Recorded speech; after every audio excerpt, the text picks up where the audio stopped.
going? We're on. You guys ready? Yes. Yes. Okay. Morning, everyone. We'll go ahead and call the Board of Commissioners April 12th to order this morning. Want to welcome everybody this morning. We've got Cheryl Thorne here from Westminster Presbyterian Church. Morning. Come up to the podium and have a prayer. Will you pray with me? God of justice and mercy, thank you for the opportunity to serve the people of our city. Help us to act with character and conviction. Help us to listen with understanding and goodwill.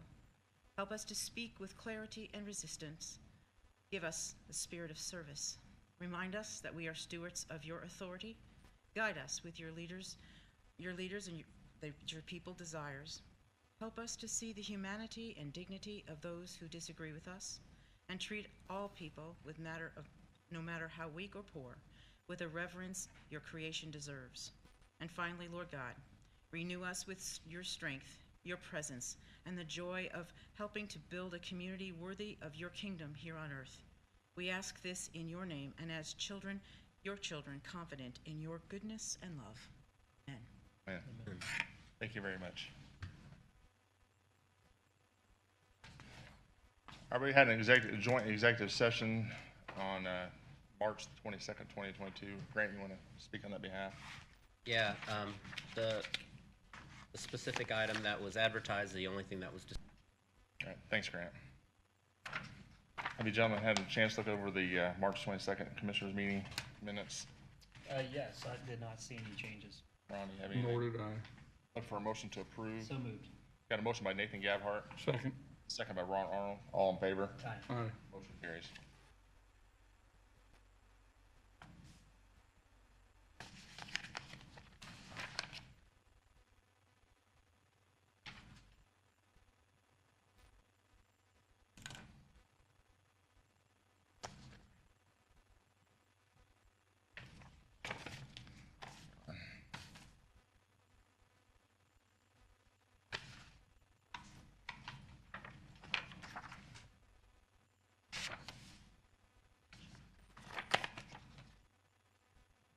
All right, we've got the magistrate application and proposed resolution for Honorable Judge Smith and Honorable Judge Sebecki.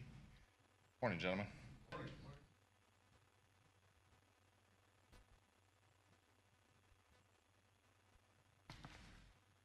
And thank you for letting us come in this morning and trying to move us up ahead so we can get back to court. I think most of you know, and I thank to the ladies and gentlemen of the council to address all of you at once about this. The magistrate position is something that we have to apply for through a legislative committee, the Committee on Courts and the Judiciary. It's a process where the committee meets once every 2 years. This is the year, so we have to try to get our stats together, get our letters of support. There's now a statutory procedure. Before it was kind of a how they did it type of procedure. Now it's by statute. And so there are 7 items that we have to check off. Part of it is community support. We've done a survey through the Bar Association and members of the public. We've asked for letters of support from members of the bar, from other judges in the area, from local officials, and we've been getting those in. So far, knock on wood, we have nobody in opposition. But the difference between the magistrate and the referee position that we have now is the magistrate is a judicial officer who would be full-time, serve both courts.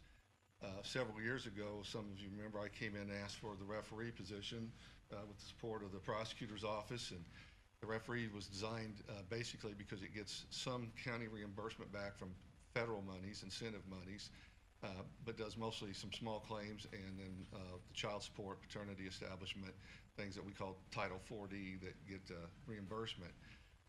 So it's very limited, and it's limited essentially to my court. It's Judge Sebecki's court has the heavy docket. He's got the criminal and misdemeanor felonies, the traffic. The referee is a judicial officer that would then serve both courts. Currently, a referee to help serve Judge Sebecki's court, she has to be appointed as a temporary judge, which is another process, just to be able to handle those things. So it's not effective, and the silver lining in the whole thing is if we can get the magistrate position, we can do away with the referee position. The magistrate is a state-paid judicial officer. So all salary, all benefits come from that. The only thing we have to continue doing is the staffing. So court reporters have to be assigned from each court depending on what the magistrate's doing. But right now, we're in the beginning of the process. The process, again, is to get the information together. We have to, courts have what's called a weighted caseload study that's done every year, and those figures get assembled. We have to get them some other stats. I've had to start assembling Census Bureau data about why our county is growing. We have to tell them how much, if we've grown, if we were expected to grow. The good news is Daviess County is only one of 2 counties in our judicial district, which includes Knox, Daviess, Martin, DuBois, Spencer, Perry, and Pike. We are one of only 2 counties that have grown. We have grown. DuBois County has grown. Knox County shrank. Greene County shrank a little bit to our north. Even Gibson County stayed about even. So in this area, we are the only 2 that we can say have grown. We had about according to the Census Bureau, at least a 5.4% increase in the last 10 years, and expected to have a 7 to 8% increase in the next 10 years. So those factors all get assembled and put in. It goes to the Legislative Study Committee from there. But what we need is to show them, as far as support, as we also need to show them that as the county council, as our fiscal body, that they're in support. And Matt Meredith gave us a great letter of support on behalf of the council that we've got attached. I know some of the commissioners expressed support, but what I'd like to have is, if we could, is those resolutions that I tendered the documents to attach to it as well. And the reason I've done that is, quite frankly, is other counties that have applied have done that, and they've got resolutions from their commissioners and their council showing that they are supportive of the application. Judge, you have anything going in? The only thing that I would add is that. Hey, Dean, can you come up here? Gotta get you on camera.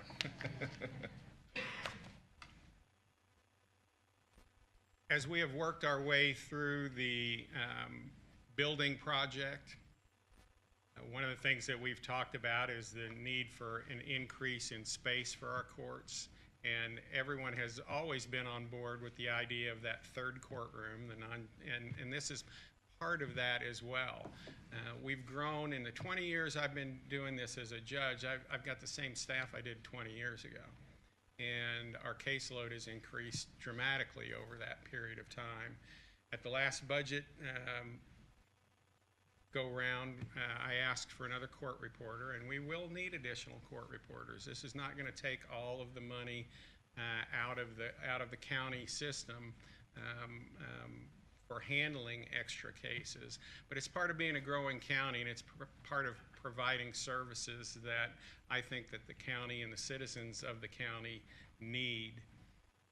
I was at a meeting last night with all the judges in southwestern Indiana, and actually southern Indiana, I would say, because they included Clark County and Floyd County. Supreme Court justices were all there. One big discussion was getting the state to pay for some or all of the court reporter salaries as well. Now, we're a long way from that lift, but it's non-standardized right now. So that's a possibility in the future as well, that it may move towards hopefully a state paid positions. The other option that was floated is to have a schedule for paying court reporters similar to the schedule that requires us to pay probation officers at a certain rate for certain experience as well. So I think all of the smaller counties, all the counties around us, Knox County just got a full-time magistrate. That makes 4 full-time judicial officers for a county that has just about 3,000 more people than we did. Greene County has a full-time magistrate. They're a little bit smaller than we are. Gibson County has a full-time magistrate, same thing. You can go through county after county after county. So that's why we finally decided, maybe it's because I'm getting older and I'm getting tired of the workload too, but we finally decided, I think better service and a better nod towards the future would include a magistrate, and this is the time to ask for it. And we have support in the state legislature. We have local people that are involved with that as well. So we're asking for both the support of the commissioners and the council through the resolutions that we have. I know both of you've got a huge caseloads every month. I don't know what the number is, but I've heard you guys talk about it in the past, so I think it's much needed for the county. You guys have anything else for the judges? No. All right. Thank you. We got And ladies and gentlemen, I apologize. I have to get back. The judge has got to get back. He's already been in the middle of some hearings. But I was also here in support of Beth's salary ordinance. Falling the sword on that one. That was a mistake made by one of my staff that did the budget. Remember, on probation officers, it's a state mandated salary by experience. We hit the wrong line. So in a nutshell, that's kind of what that's all about. Beth's here to talk about it in more detail. right. Thank you. Thank you. Appreciate it. Thank you. Thank you. All right, gentlemen, have any more questions on the magistrate? So we got an ordinance before us. You guys had a chance to review that. Ron? No issue. I'd make a motion to approve. And a motion to approve the ordinance, I'll a second. resolution, I mean, it's a resolution, not an ordinance. Resolution by Ron Arnold, second by Nathan Gabhart. All in favor? Aye. Aye. Motion carries. Thank you. Thank you.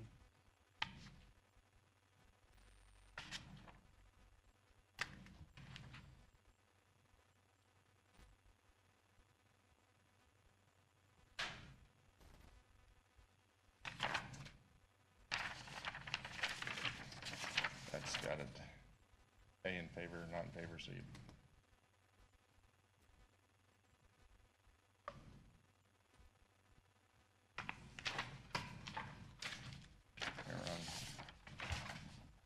Left side's in favor, not in favor.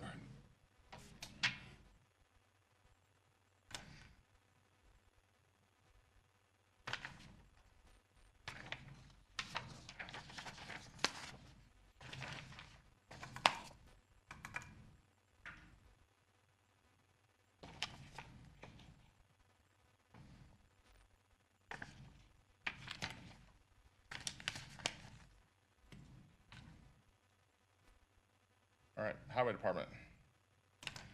Morning, Chris. Morning. You guys got a big room today here. Yeah, they all want to hear the highway update. Highway update, yep, Yeah. all the way. Just when I think I'm getting used to it, you guys throw something new at me. On project updates, just a little on the Kennelberg Road with the weather. We've started the paving, or the contractor started the paving, the concrete paving section of it from 100 north to just a little bit past 200 north.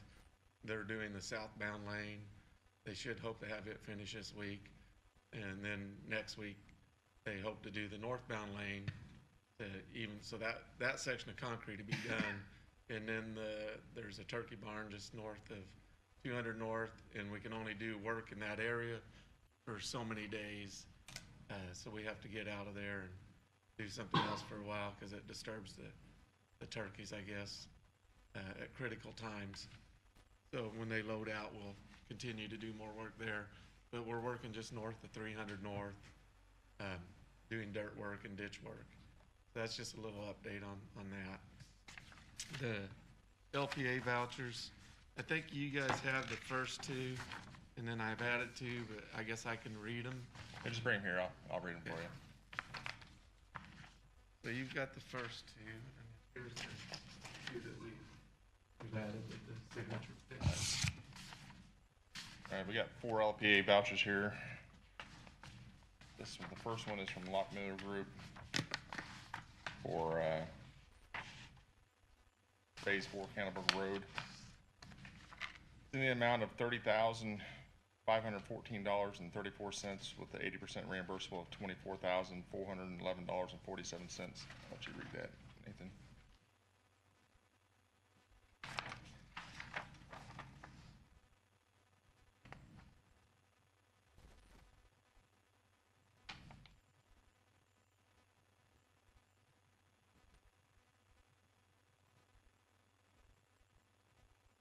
We got another one here for preliminary engineering, Phase 4 for Canterbury Road. I'm assuming this is Lockmiller Group too. I don't have an Look at the attachment with next it. page here. Do I have it with me? This one here does not have a page with it. I don't know if I've got it, let me see here. Construction engineering, that first one was Lockmuller. The second one is Lockmuller Okay. also. And it's the amount of $549 with 80% reimbursable of $439.20. Review that, Ron. Them two should have a back page, Yeah, because one they of them is RMC. This one here is for Davis Martin County RMC for LPA claim voucher. This is also for Canterbury Road Phase 4 and 5 for utilities in the amount of $97,650.93 with an 80% reimbursable of $78,120.74.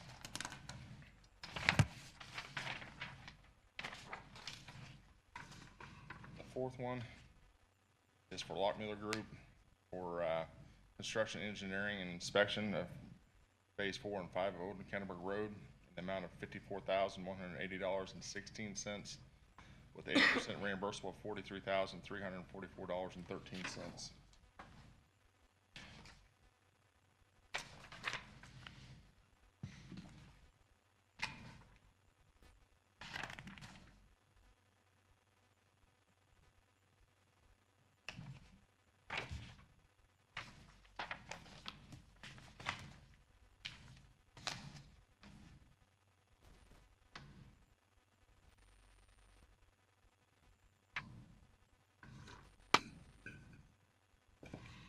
Gentlemen, have any questions on the LPA claim vouchers, the four? If not, look for a motion to approve all four LPA claim vouchers. Got a motion by Nathan Gabhart, Second. second by Ron Arnold, all in favor. Aye. Motion carries. Go ahead, Chris. Okay, and I guess on the Kendallburg Road thing, I forgot to say that the completion date is still October 28th, but that's mainly for the paving and the shoulders. I'm sure there'll be grass, the seed and stuff like that after that. Right. So the next thing I've got is the Amish Safety Committee. They had requested a road closure, which we close roads all the time when we're doing work. But this one, to give them a little peace of mind and get your guys' consent on it. So on July 1st and the 2nd, they're having horse progress days at Dinky's, and they're expected to have 7,000 to 8,000 people each day. And they're wanting to close the county road 550 north between 900 east and 975 east. And I think the sheriff's probably been in conversation with them too, and they're talking about putting a speed sign there to help control the traffic and the speeds in that area. And 900 will be open, but the road 550 that would be directly south of Dinky's would be closed. There's a large field south of Dinky's that they're going to use for horse parking. Is there any residents on that quarter-mile stretch of road, or it'd be a three-quarter-mile stretch of road, I guess? Yeah, there's a couple houses. I guess I haven't personally talked to them, but they will be allowed to be in and out. And the Amish Safety Committee was going to have people at each closure to direct traffic. And what it's going to be is to let buggies in and horses to park, and then the people to cross from the parking lot to Dinky's back and forth all day. But what we're wanting to keep out of there is through traffic and vehicle traffic, because there's no place for the vehicles to park if they go there. The county highway would provide the signage and everything to make sure it was adequate, and even the advance warning signs for the closures, because I don't want just a 2x4 out there with the sign saying no through traffic or something. So we'll make sure it's lighted and put our barricades up. Gary, is there going to be anybody from your department out there helping control traffic out there that day? Do you know? We're working on that. I'm sure Okay. we'll have people out through there. Okay. It's 4th of July weekend. They had it here in 15, and it was up on 800.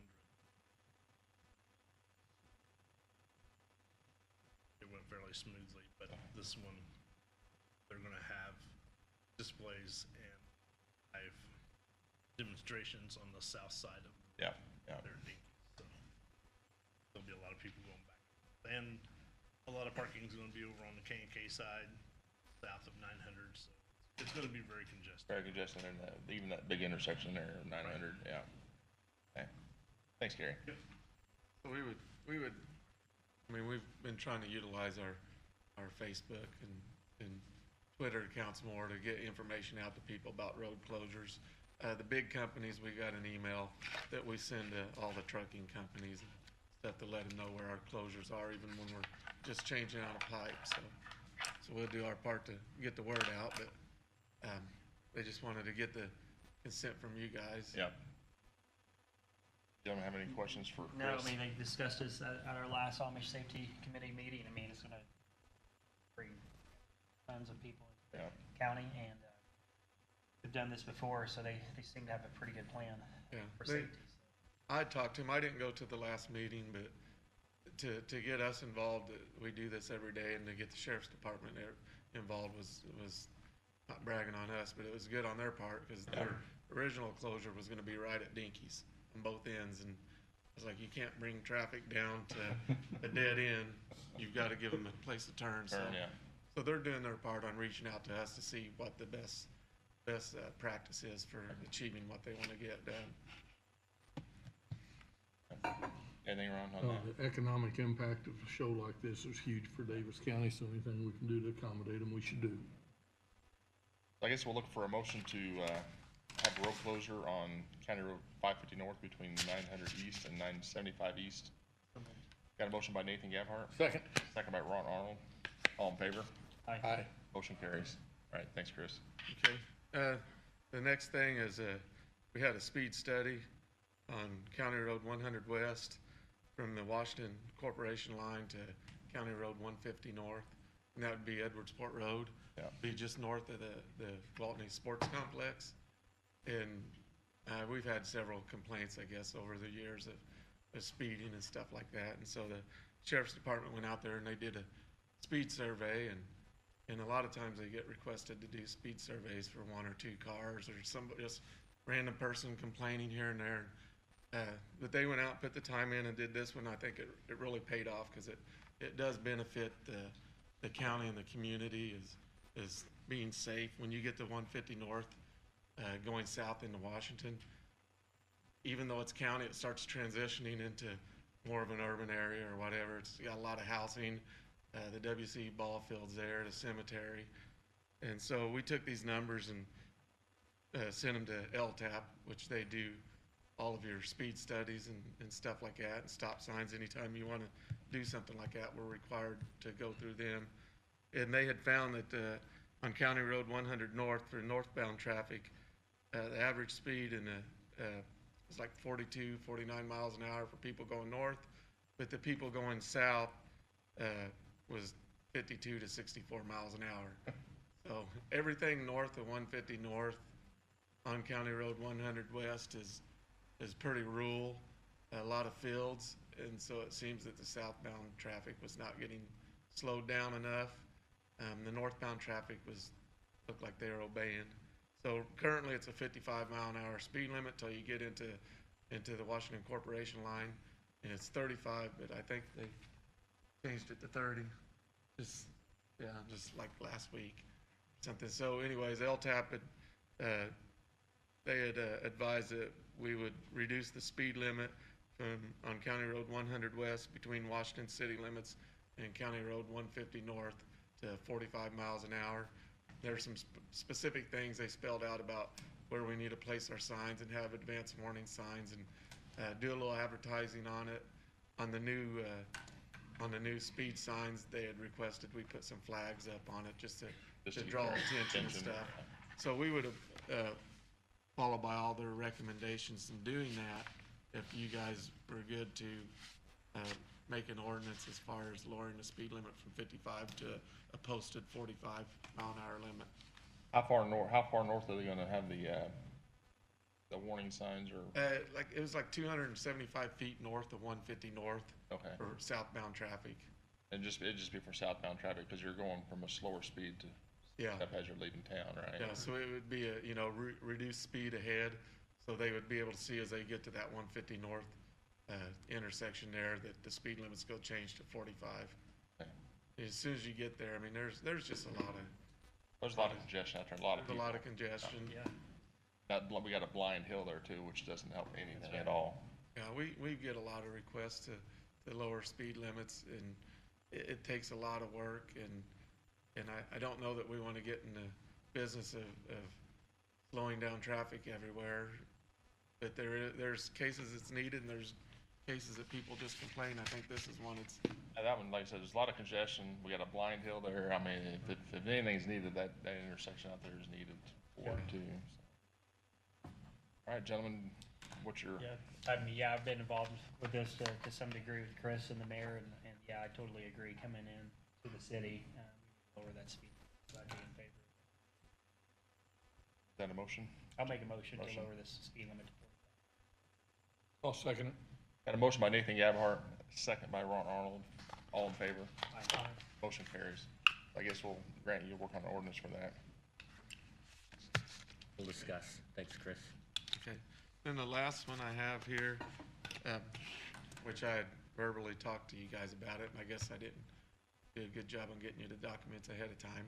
But our service agreement that we have with Lockmuller for engineering stuff, engineering services, I guess. Right. We have a service agreement to use them on specific tasks.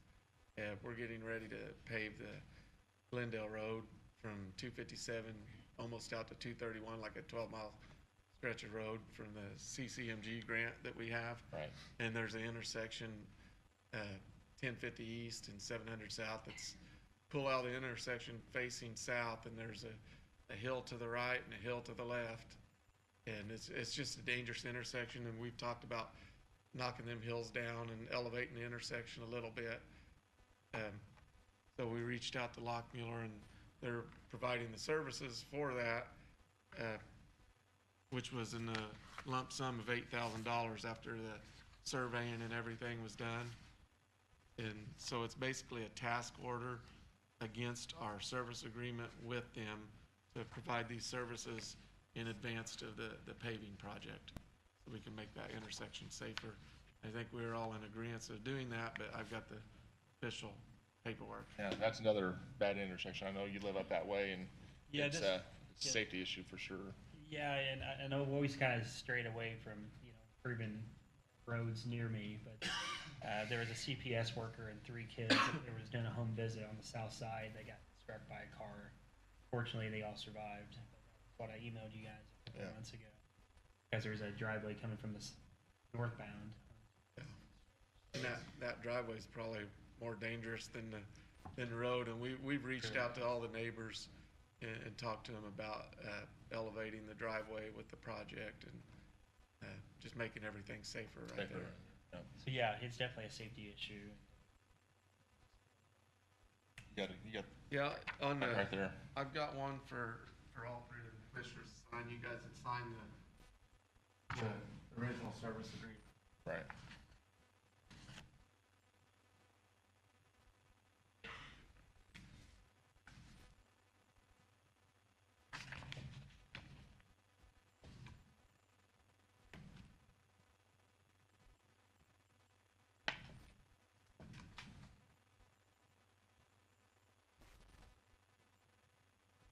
It'd be for surveying and design.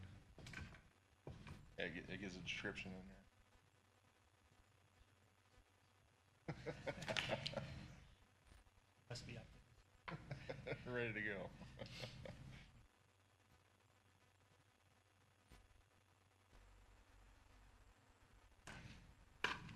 Miller needs an office up there. I think so. All right, I got a task order number 1 from Lockmuller Group for the Daviess County Highway Department for the project that involves County Road 700 South at, what was it, 1050 East. 1050 East. Look for a motion to approve. So moved. Got a motion by Nathan Gabhart, Second. second by Ron Arnold. All in favor? Aye. Motion carries. Okay, I think that's all I have. Do you guys need me to stick around for the West Bogs or Jamesons? If you would like, that would be fine. I Okay. think you probably get some input from you too on that. You Okay. guys have anything else for Chris right now before he walks No, away? thank you. Thanks, Chris.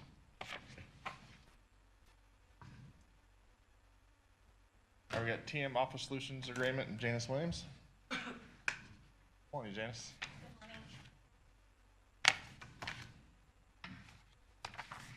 Do y'all have a copy of this?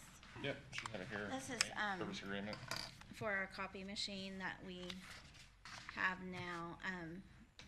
All the copies, like they send us a thing that we have to show them how many copies we've made, throughout the month. And this is just a contract that, the contract price is .009 per copy. And, like if we have problems, like we need toner or something, that's part of that. So they supply that type of stuff for the copies. This contract, yeah.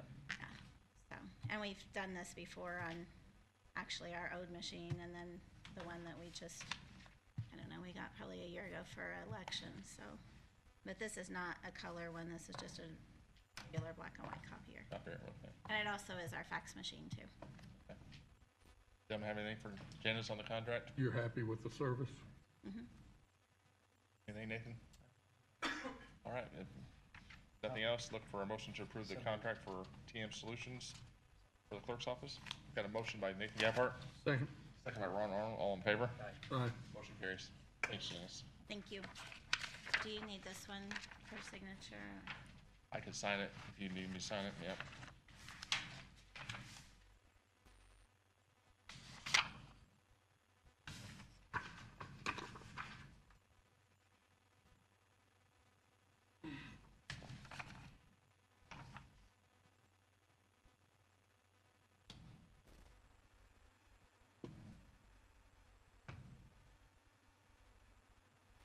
All right, thank you very much.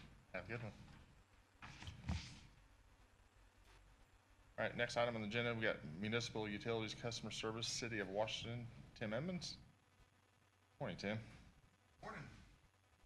Thank you for letting me talk.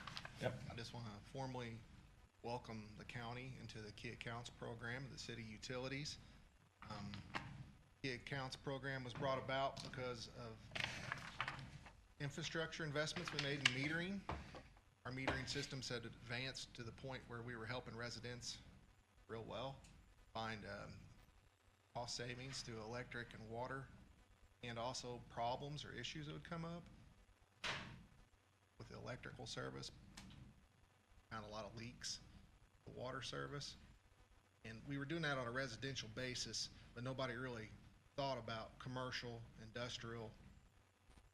Then that's how Key Accounts was born. I want to welcome the county into it. Talk a little bit about me. I've served the Washington City for the past 18 years through work in metering, serviceman work, lineman work, and billing. I have certificates from Ferris State for electrical metering communications. I'm a Microsoft Office certified Excel specialist. I am an American Public Power Association certified Key Accounts director, and I'm graduating April 30th from VU with in the top 10% with honors in business management. I've lived in Washington all my life, and I want to contribute any way I can to the growth and prosperity of our community. I've got a great team that I work with. A lot of those individuals have been with the city longer than I have, and they're really good at what they do. We just want to help everybody any way we can, cost savings wise, or work together on projects, just build business relationships. The goal of Key Accounts is to establish and maintain business relationships between the county and the city to benefit all of its residents. I ask that if any questions or concerns arise, please don't hesitate to contact me. Me and our team will look into everything that you guys have best we can.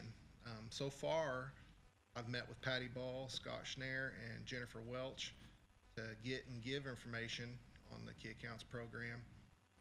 And I gave Patty an HVAC rebate paper from our electrical supplier, IMPA, that could result in a $10,000 rebate if and when a new HVAC system's put in at the courthouse. I figured that would be useful to Very the useful. county. The electric department is offering to help with any outside lights that get broke or just go out. Scott informed me it was $200 to rent the equipment to go up and change the lights. Our electric department will gladly take the light from you guys, switch it out. That way you don't have to rent any equipment to that. I think we got a need on this building right here, right now, because our exterior lights they won't last about 3 months and they're incandescent anyhow, so I think that might be a good project to even get started right now. Be great, yeah.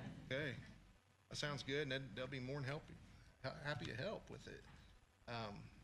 The electrical department is also investigating power issues at this building and the courthouse. They've come to a couple conclusions and are anxious to share with Scott. Something to do with the voltage and the wiring. They think that at the courthouse, there's what they call a high leg. There were some issues with surge protectors going off. They're afraid, the electric department's afraid maybe someone wired them offices to the high leg. So that's where they want to eliminate that first and then go from there, but that's where they're kind of looking on that. Here, the service is a little bit different. It's a 208 service. So they're wondering if there's something hooked up that was made for 240, hooked up to a 208 service here. We could help to identify that too and offer some solutions. I've looked into the county's numbers. The county's really good at consistency in electric and water consumption. It's hard with the county because it's not like an industry. In industry, you can almost go in and always find something, whether it's a leaky hose or something that's using more power than it should. But with the county, it's a little bit different. I did notice on the 21st of February that the electric usage spiked at the jail, and I found out that there was HVAC work being done that day. So it made sense why it spiked. But me and Kent Bunch has programmed the meters for the courthouse and the jail, the two big accounts that we have, to send alerts and alarms to us if usage is out of a certain range. We want to know, and we want you guys to know if something happens like that. And so far, we haven't had any. We did that around the first or second week of March. But we're continuously watching. Just something would occur, we could get to you as quick as possible. They will send text messages to our phones, so we'll get them. Come through, yeah. Yeah. But through the pamphlet here, we just want to listen to what you guys have to say if there's any problems, and treat you as what you are, a valuable community asset. We want you to have access to all city amenities through key accounts. Just most of them, including John, are more than welcome to help anytime. So Call John first. yeah, there you go. That's pretty much all I got. I just wanted to. That sounds good. It sounds like a good partnership with the county and the city there. But just changing the light bulbs, as basic as that sounds, I mean, that's a big help on these tall buildings. I mean, that's great to know. Definitely. And could I have someone call you guys about the lights here and figure out which one? Yeah, I think we're gonna have to replace the fixtures. Is what we're gonna do first, and then once we get that done, we probably have to get them mounted and stuff. Okay. Yep, just let us know. We'll All right. be glad to help. Sounds good. I guess as we go through the courthouse, we'll just loop them in at the appropriate time. Times, yeah. Sounds good.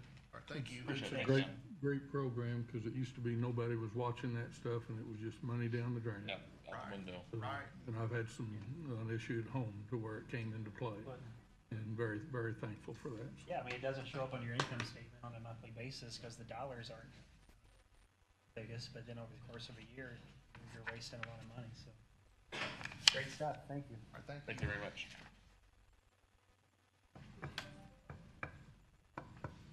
All right. You got an ordinance for West Box Parks? West Boggs Lake, Jamison Hibbs. Morning. Morning. Morning. You can't go. Everybody doing? What's that? You can't go. I feel like I can't leave. You're right. And actually, you just can't get rid of me. So I'm out here today. Thanks for having me this morning. We've had a couple of issues, actually several issues the past couple of years. You know, the fishing's phenomenal at West Boggs Park. And due to the nature of some of our cultural, community members that we have on the west side of the lake, we do have an issue with people accessing, or not really accessing, but fishing from the County Road 1200. St. Mary's Road, we have the two causeways over there where the lake, where the road crosses the lake twice. It's a very narrow area over there. We've had reports the last spring and along with this spring of excess of over 100 people along those two causeways at one time on particular Saturdays and Sundays fishing. We've had area members over there also call and complain that the kids have been running around stopping traffic. Vehicles, it's basically, it's everyone. I'm not trying to single out any particular culture by any means at all.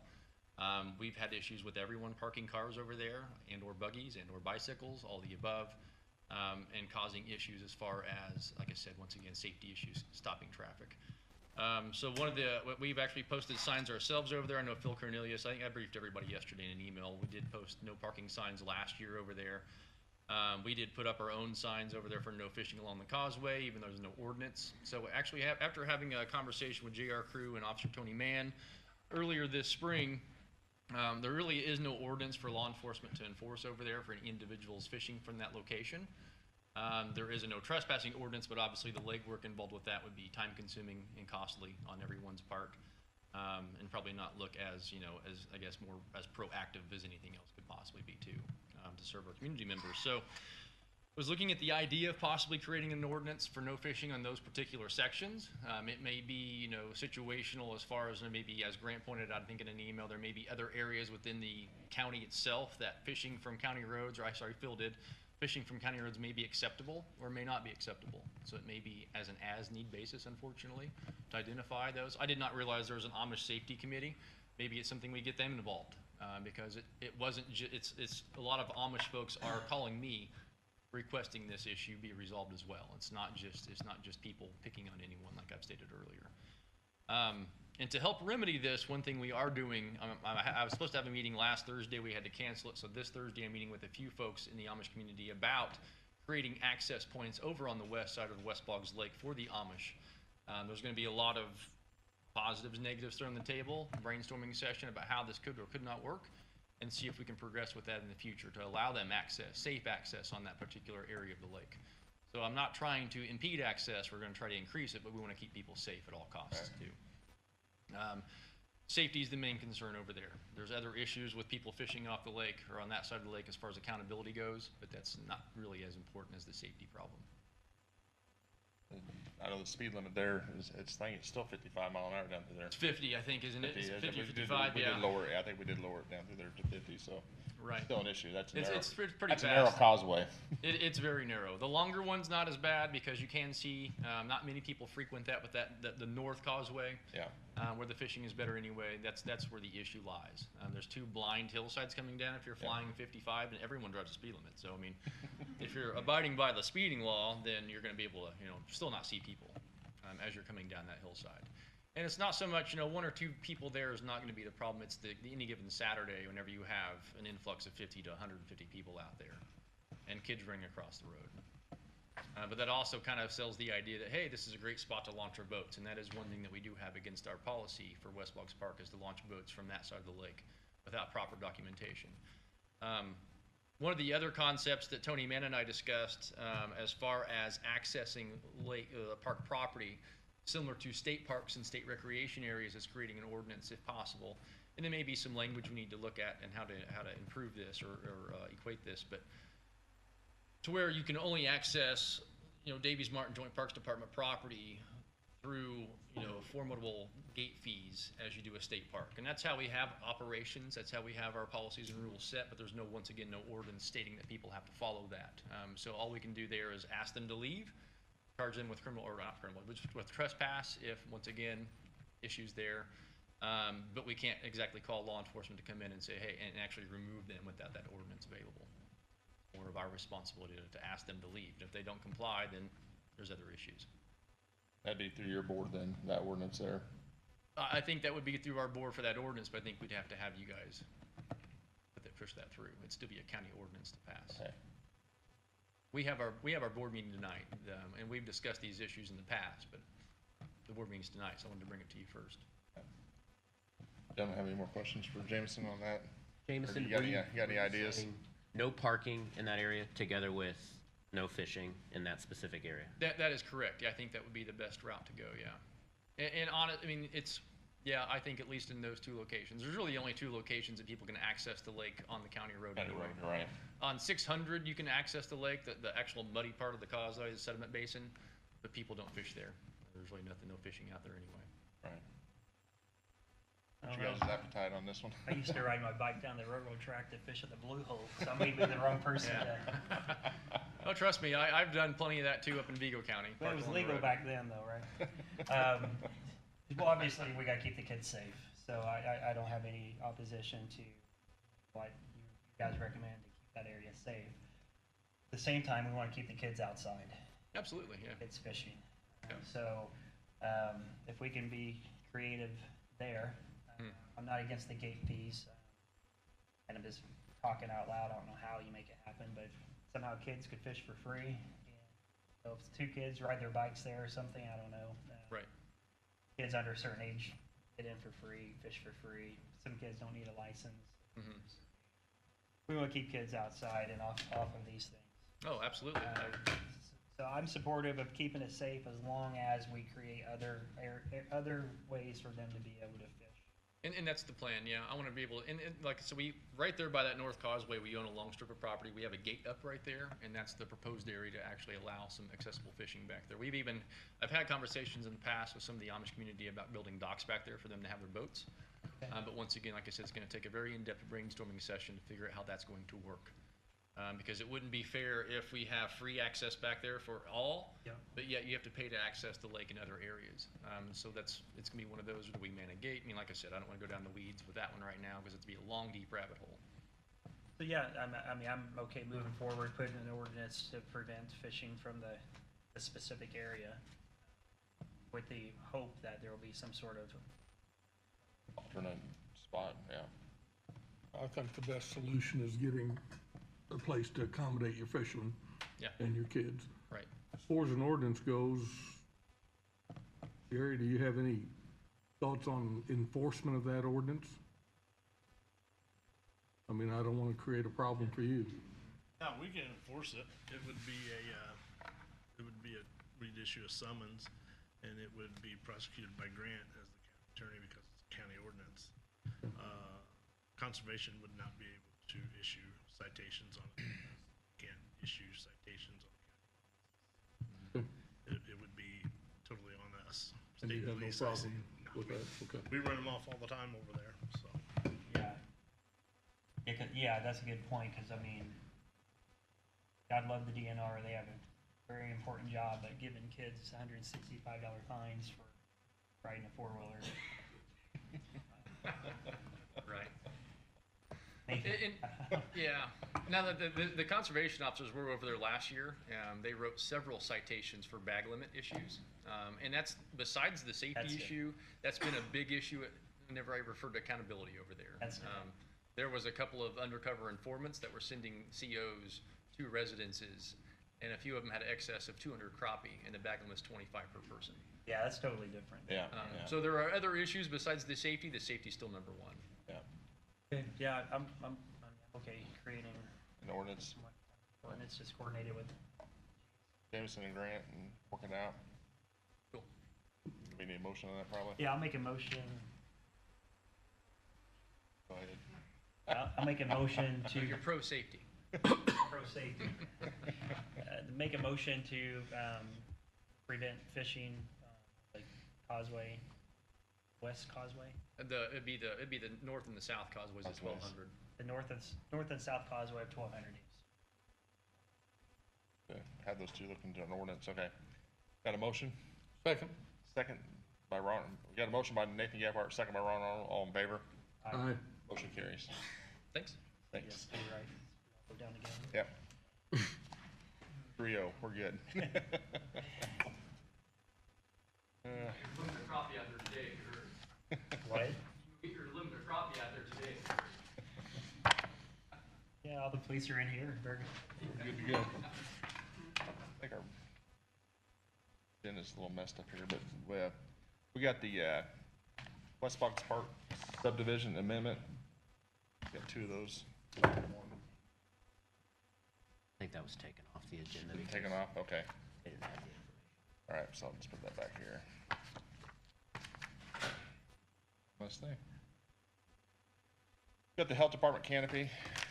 I know Kathy's here and Kelly Shader was supposed to be here this morning to talk about a canopy over the health department entrance, and she was sick this morning, so I think we're just gonna push it off to the next meeting. That's all right with you, Kathy? That'd be fine? Okay.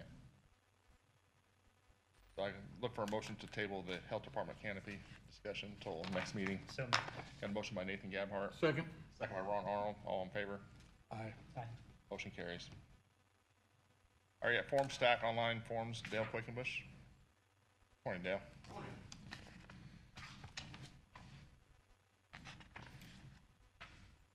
I think you've probably got a copy of the most recent one. This is a sales order for a one-year subscription to a software called FormStack that will allow us to take our PDF forms, present them online, route them via workflow. Kind of stems from the fiber project, is that correct? Yeah. That Yeah. we have to have this form out there to be able to get some grants.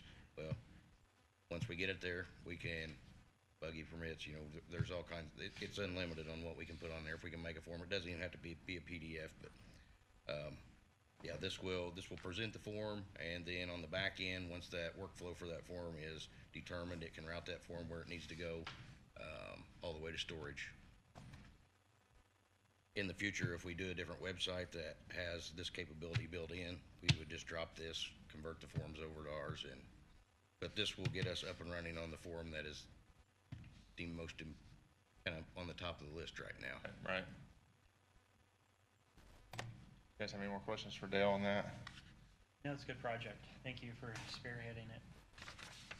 Ronnie, anything for Dale? No. Something we're kind of forced into if we want some money, so we spend $4,000 hopefully to get more. Get it back. Yeah, the contract is for $4,000 and it's from the general IT fund. So look for a motion to approve the contract for FormStack. So moved. Got a motion by Nathan Gabhart, Second? second by Ron Arnold, all in favor. Aye. Motion carries. Thanks, Dale. Okay. All right, sounds good. We'll send you a form.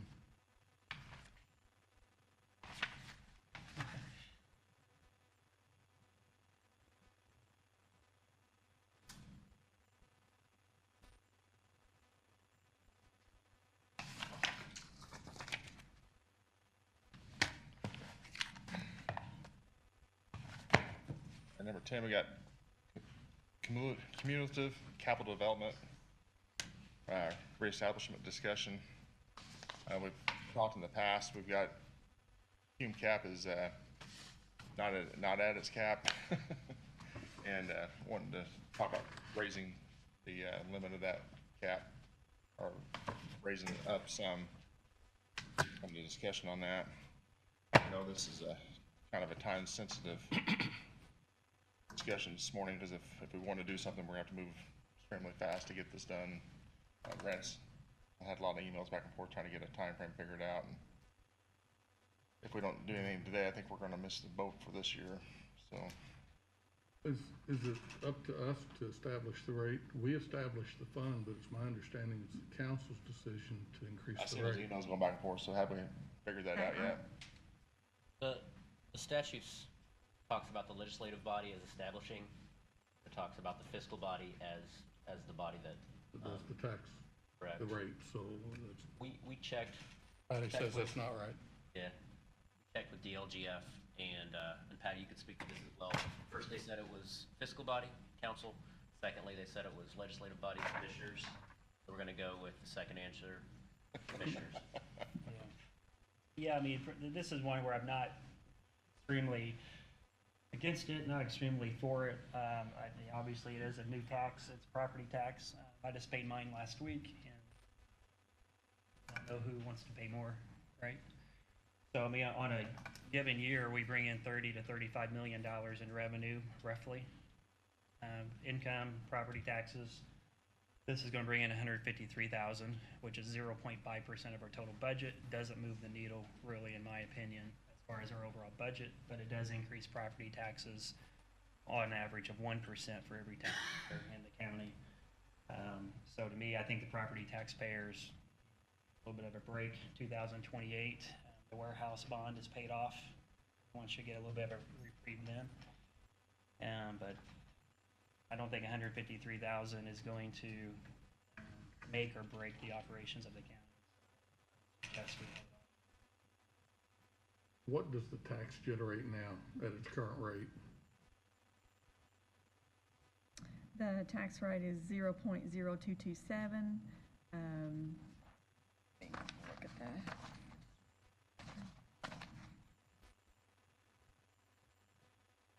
From the DLGF budget field rep, she states that for 2022, it should generate about $338,000. The maximum amount allowed is the 0.333, and that would be the difference that Nathan referenced, about $158,000 difference. So totally, add those two together, so 500,000. CCD one is basically like a savings account set aside for capital development so that you have it, so that you don't have to tax it later on a bond. But there's different philosophies, obviously. Right, how to move forward with it. County buildings is oftentimes what? It's a capital development savings plan is basically what it is, so that that you're paying ahead instead of having so much bond issue or debt issue. So what was the cap again right now? If we The took cap on the rate is 0.333. 0.0333 is the maximum allowed. When this was originally established by commissioners years ago, there's a calculation when the AV grows, then that diminishes your rate. So the recommendation is to always reestablish yearly so that it maintains that, and it's pennies to the average taxpayer on their tax bill. But it's, where's the rate right now? the rate currently is 0.0227 for 2022.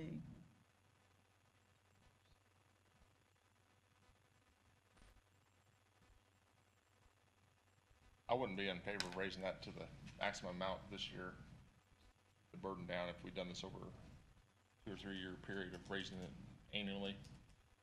Such a tax burden, but got any thoughts on that, Ron? Or I'd line up with Mr. Gabha on this, that we've got different funds can do different things, and we tax here and we tax there.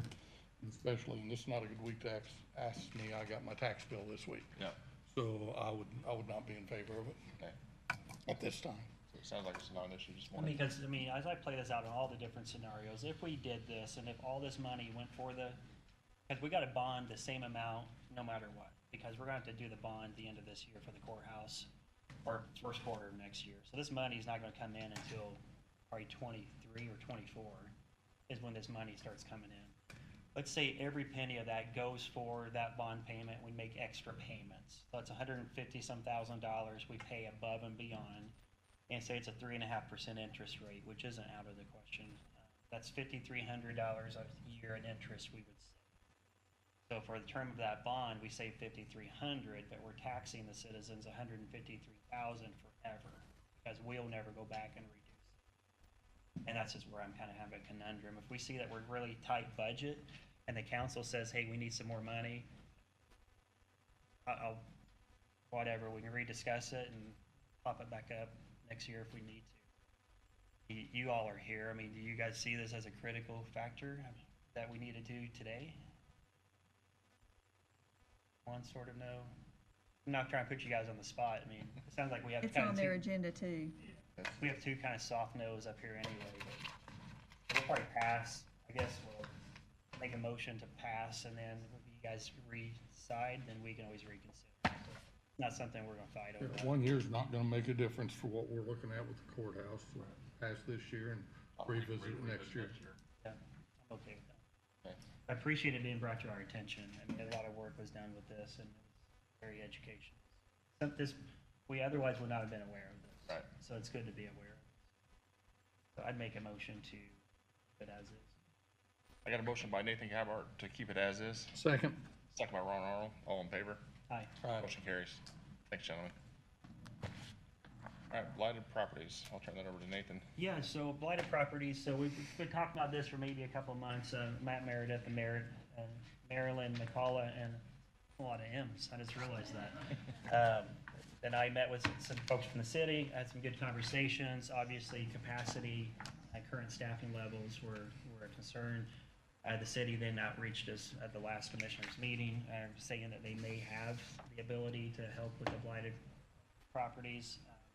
Brent Powden and John Casper sent us over just some general thoughts on Friday of what they were thinking we can do, and basically be the same cost as what we were proposing before with hiring a third-party contract employee.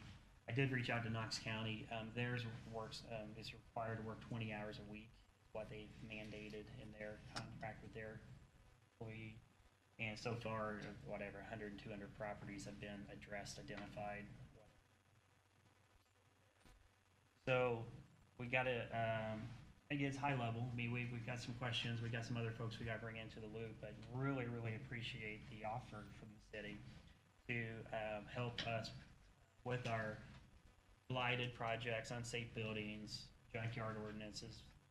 It's really not zoning related necessarily. This is just those properties we need to get cleaned up. Close to municipalities, and then we'll gradually work our way out into that 2-mile radius of each municipality. That's probably gonna be 2 or 3 years from now, and then we'll see kind of where we're at. Yeah. But the farm 15 miles north, middle of nowhere, they're not interested Yeah, I'm in not cleaning interested that either. tractor up. So right now, what we've got an offer from the city for further discussions, not really an agreement by any means at this point, to help with our blighted projects and others, and them out between 35 and 40,000. The only questions I had really were, how many hours per week, John, were you guys thinking you would be able to allocate? Or are you gonna have to bring on extra staff, or? And then if it gets too in the weeds, we can have a task force meeting and really get down into the weeds. As far as how many hours per week, obviously it would be dependent upon what your list is at the beginning. And that's where we kind of sent the proposal of the increased cost to kind of do double duty. First one obviously would be the blighted properties. Along that corridor, you guys are thinking of what's highly visible. You know, once we get that structure in there, we can define, okay, what properties are you guys wanting us to take care of? Was it buildings? Is it grass, trash, cars? And what are we going to more focus on? And so really, you know, as of now, I wouldn't think that additional staff would be needed. Obviously, out of our office, I would think that more fuel would be involved. Obviously, depending on the fuel pricing and things, obviously our budgets were set a year ago in July where fuel wasn't that cost. But then, you know, again, addressing maybe your first 10 or 20 on the list and kind of rank them as far as, you know, which ones are in worse shape than others. Would kind of determine, I think, at the onset of this, it would be more legwork, more time involved. But I think once you determine that structure and that corridor of what you guys are looking for, I really see the time going down. I think obviously the legwork to get all this started would be more than the functionality as we go through. And so that's kind of why on the other side of the proposal we kind of talked about. There's always been the agreement, the interlocal agreement, and then kind of on the bottom lines, it said that we weren't the floodplain coordinator for the county, and Scott Myers is, or has been appointed to that position. And so we kind of threw that out there. I feel, and we've talked before, that if I'm the floodplain coordinator for the city, it makes sense for me to just go ahead and do the county. It's just, that it makes sense. And so, trying to bring everybody involved into this, that's kind of why on our proposal, we had mentioned that having the county surveyor, whomever that is from here to whenever, to help sign these documents that certify the elevations. Because we all agree we have a lot of land, northeast and especially west that is in the dedicated floodplain of DNR. So on a taxable income basis, it's not really usable right now, but we do have some more education that we are getting out to the people in the county that they can build in a floodway, just certain different circumstances. So, Yeah, and I appreciate that being part of the proposal, and again, I'm just one of three, but currently we have that covered under existing salaries, so I'm not sure I'd want to increase expenses, pull that responsibility without increasing salaries. You know what I mean? So I appreciate that, because I think Scott and Sean are getting on the same page regarding floodplain coordinator. We haven't heard of any issues. I appreciate that offer, and maybe at some point we'll take you up on that particular offer. But I just wanted to kind of see what these commissioners' thoughts were regarding the city's blighted project proposal, and still.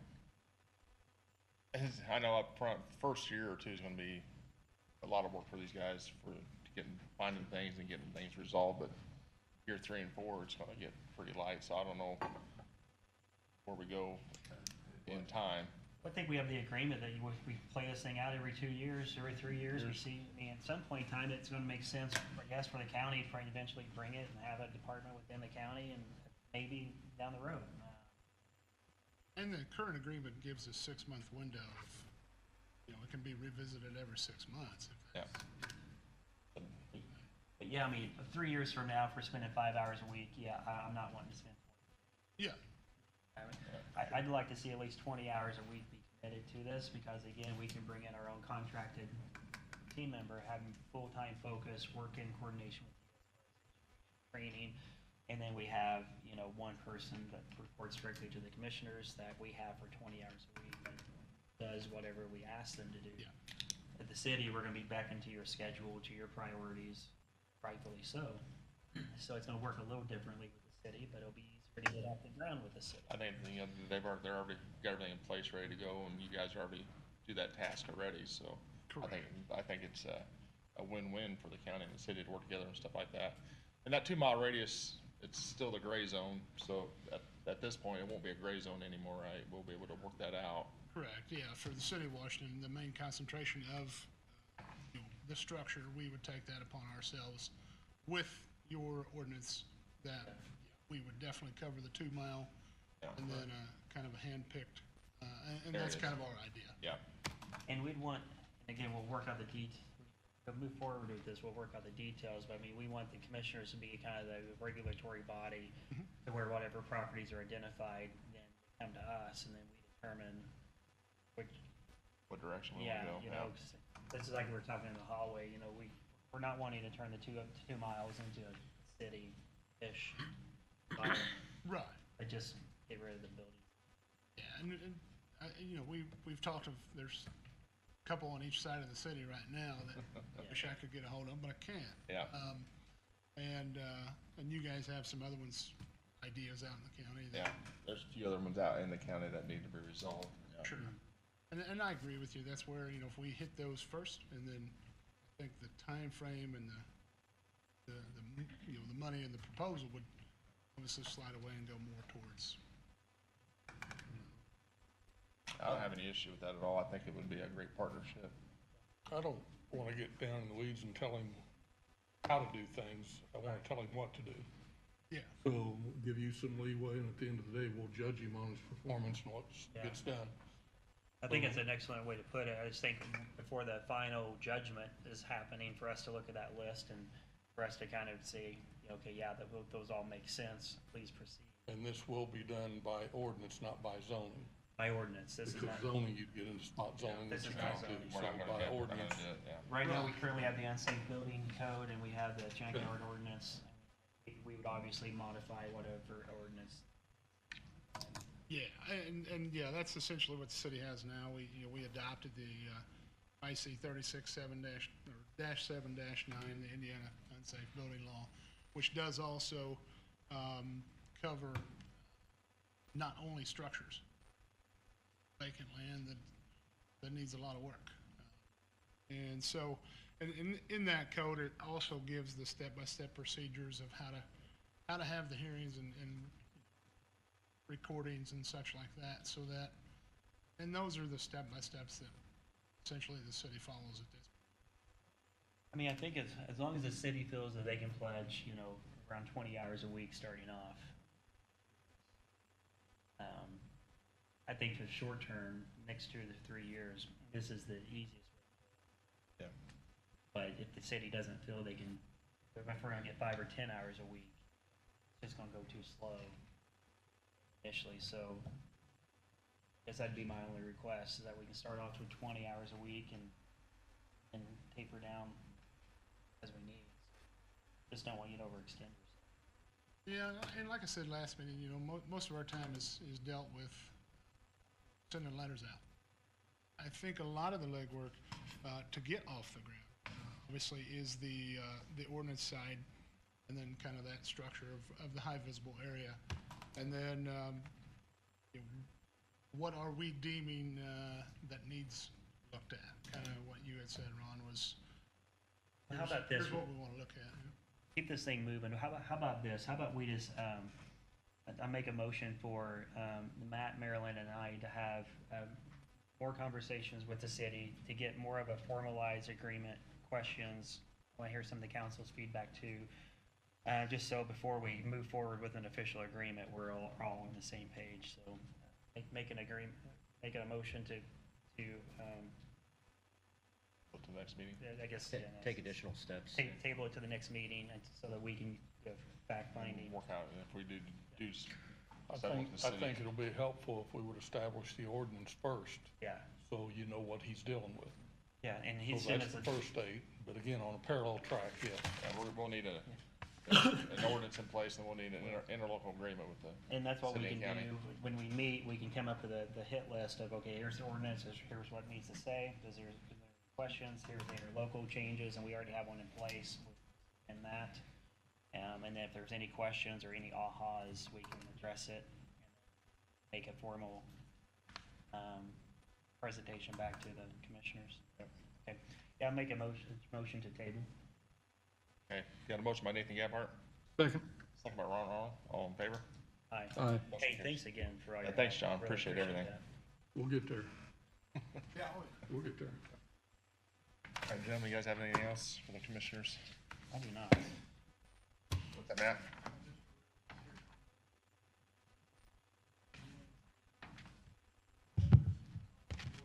Okay, yep. Come on up to the podium. Is that on the agenda? It's not. That's okay. You're all right. I didn't see it, but It's not on the agenda.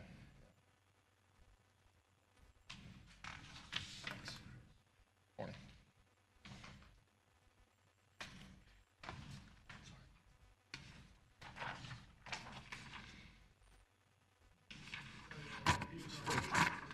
What's that? Okay, so is this a council appointment or a commissioner's appointment? Okay, all right, go ahead. Yeah, I want to present, we had our Board of Aviation Commissioners last week, and we had a position vacated when Mr. Brian Walker resigned from the board as president. They've elected Mr. Fowler as our new board president, but there was a position left vacant, and the board has approved Mr. Robert Waite to fill that position, and we need that verified, please. That's okay. so So, guy? this is a recommendation from the airport board. Yes, sir.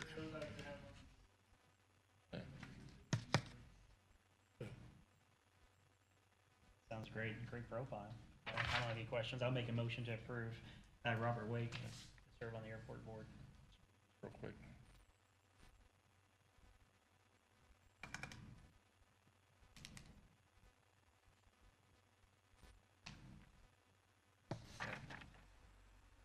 Any questions, Ron? If that's the wishes of the airport board, I'm in full agreement. Got a motion by Nathan Gabhart, Second. second by Ron Arnold, all in favor? Aye. Aye. Motion carries. Thank you. Gentlemen, have anything else? If not, look for a motion to, pay payroll, pay claims, and adjourn. So moved. Oh, there is one other thing. We talked about ambulance and ambulance service, and Governor Holcomb signed 2 bills that may help that out. And one is that insurance companies now have to negotiate with the provider, and then they've increased the Medicaid reimbursement. So I know it's been a challenge, but you can only work with what you've got. Right, yeah. Both of these should help. Help out a little bit, yeah. All right. That's great. Got a motion by Nathan Gabhart, Second. second by Ron Arnold, all in favor? Aye. Carries. And council, got your seats warmed up. Thanks to 3 of them. I know, I'm all days. Jen, auditor elect.